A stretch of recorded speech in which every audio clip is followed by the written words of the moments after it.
Welcome back, folks. LA Little here, TA Today, is sharing my almost 40 years of experience with you. I'm a professional trader. I actually still advise trade firms primarily in Europe, but I've done a lot of work on this stuff, and I'm sharing that knowledge with you here basically for free. So I want to give you an update on the equity markets. So where are they and where are they headed? And the reason for that is because they're kind of at a critical juncture here again. And that brings up the question of, okay, what's next? As part of that, I'll look at a couple stocks and some opportunities in some individual names that will hopefully help you. So let's dive into this. Here's the weekly chart on the S&P 500, and what I've drawn in and shared with members is this idea that we're either going to hit new highs, or we're going to go back to test this major support area when this little range that's right in here either breaks out, right, or fails. Now the question is why would it go all the way back to here, or why would it go all the way up to there? Well, that's a fair question, and we can address that question with this next slide. And again, this is a weekly slide of the S&P 500. And what it's pointing out is actually two things, although I didn't draw in the second one, but the primary one is this. And that's a resistance zone. It's like a wall of supply up there. And why is that? Well, because it's the bearish retest region off of these two swing point lows. And because there's two of them, that makes it heavier. It makes it a lot more resistant. So as price pushes into it, the sellers come out and push it right back down. Now, supply lines like this eventually evaporate if you keep hitting them enough. So that's the issue here, is you got to keep hitting this thing. And as long as price stays in this range and keeps beating on the door, eventually they're going to break it down, and when they do, there's going to be stops on the other side of that as well, and they're going to drive it right up to the swing point highs. And so I expect that's what you're going to see on the top side if that breaks. Now on the bottom side, although I didn't draw it in, you can actually see the TA Today charts here are showing you this is support. Now it's support for another reason, but these charts are pretty smart. They figure out where support is. You can't really tell just looking at it, but if we go to another slide, and that is the daily chart. So if we pop over here to daily, what you're going to see is, going back to that whole idea of support, is that this is a bullish retest region, and it hasn't been tested. It's way more than 6 bars since it broke out, right? Here's your breakout. When you have a situation like this, when price retreats back in to test that thing, the probability is extremely high that you're going to get a bounce out of there. Well, if you just look at that price point is where that support shows over on the weekly, and you can see that even here on the daily that you've got it in that range, but if this breaks down, you're going to see it pop up right here as well. And so that's the support. Now there's another thing that's going on, a little bit more subjective, and that is that this is a range that's in effect right now, right? You gap up here, you came down, tested into it, and just sprung right back up, right? The high's up here, there's a swing point high. And so this area right here is a pretty solid range at this point on the daily chart. It's been going on for a couple of weeks. And so that area, as a result of what it's doing, is telling you that you're setting up boundaries on the top and on the bottom that when busted, there's going to be stops. The longer this goes on, the more stops accumulate, which means it projects it farther down. So if enough stops accumulate, let's say along the bottom here, and we finally break through it, even though we've got this bullish retest region over here, it may get a little deeper into it, which would take you towards the bottom of that range, right?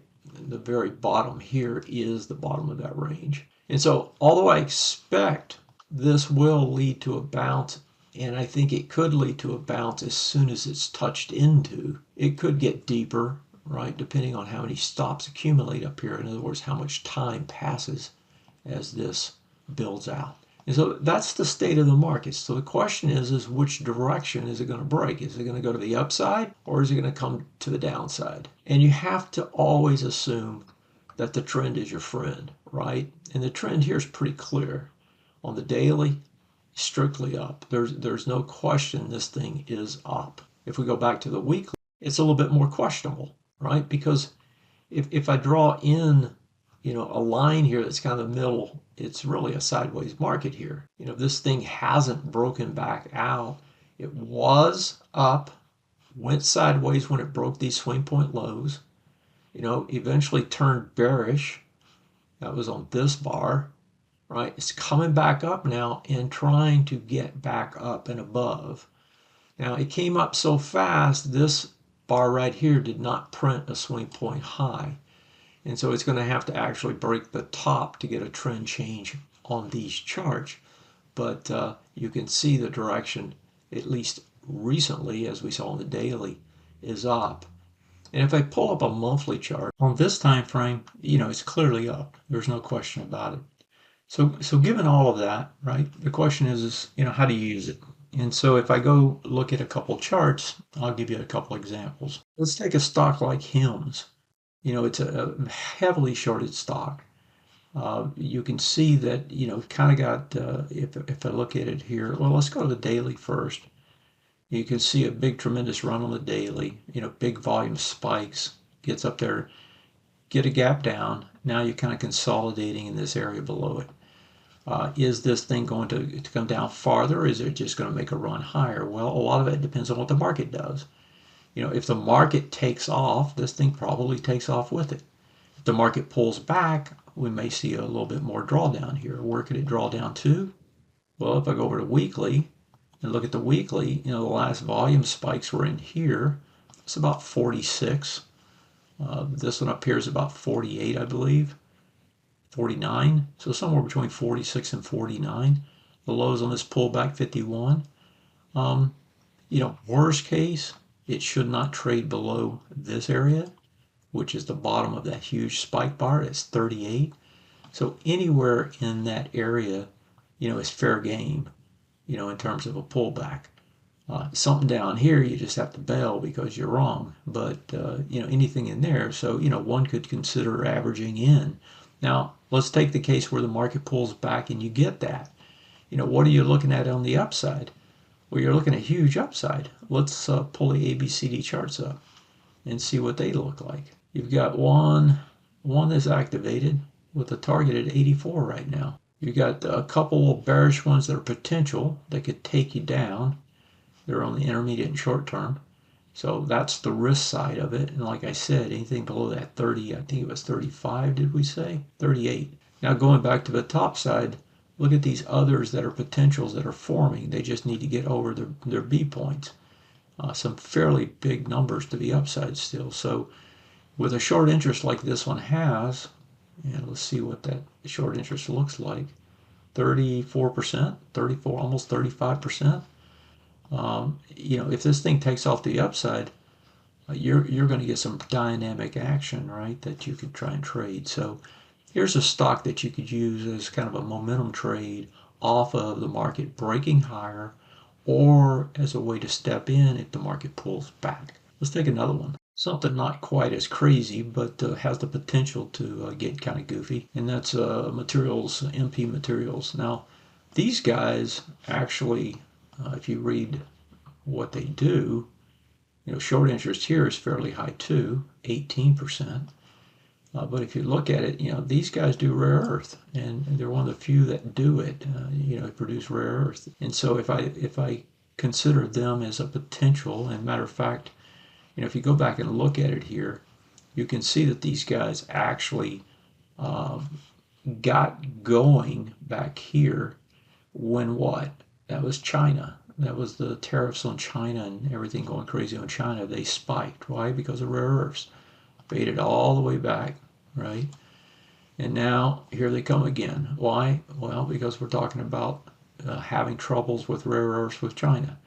Now you can see this moves with that news, and so that there's some risk in that. But what it looks like technically, is that this thing has just done a bullish retest regen, right? And it's trying to regenerate to the top side.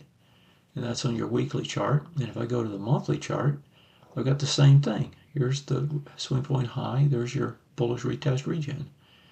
And so neither one of them have regenerated yet, but you can see that the potential is there. And if we look at the ABCDs, we do have a confirmed one on the intermediate term time frame pointing to 3196. All right, a couple ideas. And again, I think that this market breaking higher is going to take a lot of stocks with it. Whether these are the best, who knows? There's a lot of stocks. You could go to the Mag 7 and just play this more safely with some stocks that are quite proven. As a matter of fact, I'll probably do a video on those pretty soon because they're starting to set up pretty interesting. So just a couple ideas. If you like these videos, hit the like button, hit the subscribe button, follow this channel, and hopefully I can continue to bring you information that is both actionable and informative. Take care.